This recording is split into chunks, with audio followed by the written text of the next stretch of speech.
Whatever the reasons that you started running, do you know the necessary components that are required to go together to make your running more efficient? If not, then this is going to be the video series for you. My name's Ray Whitby. Welcome to Aspiring Runners. In this series of videos, we're putting together a guide looking at those individual components and how they go together to make your running a lot more effective and hopefully a lot more efficient too. And we've looked at previous videos where it's taken a lot more of the mental preparation aspects into consideration before you head out the door.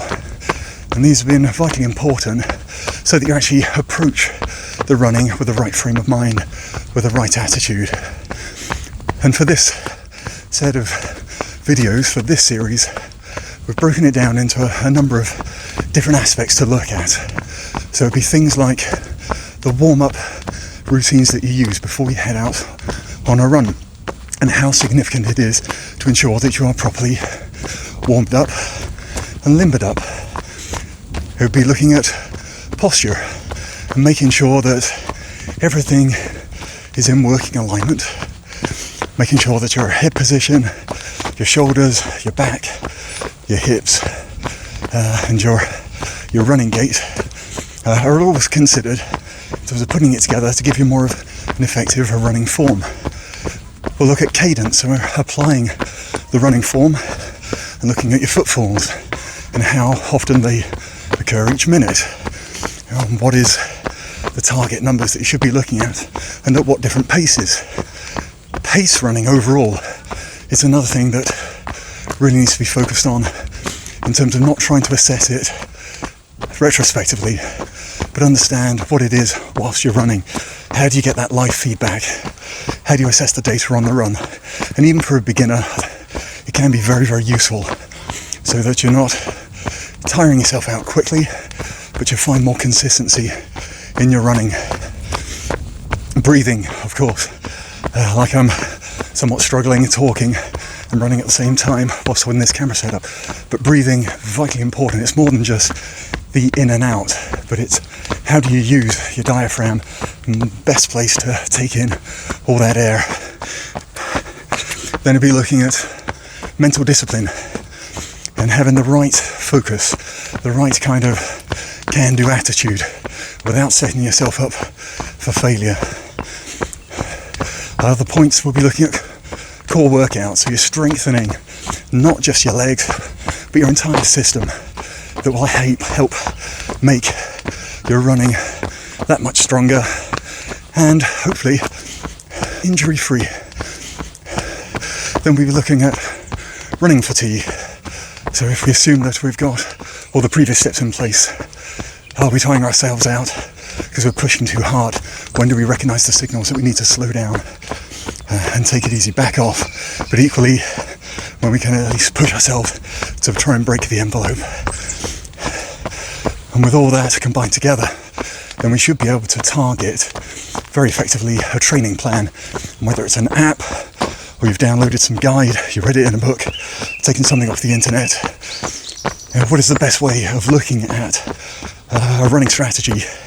Because every run should have a goal, and that goal should build into an overall strategy.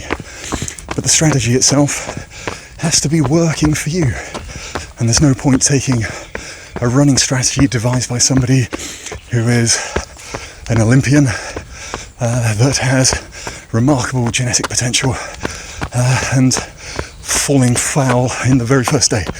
So understanding the running plans and how they can be adaptive for you, vitally important. And then you've got to look at your aspirational goals within the running plan. What is your final target?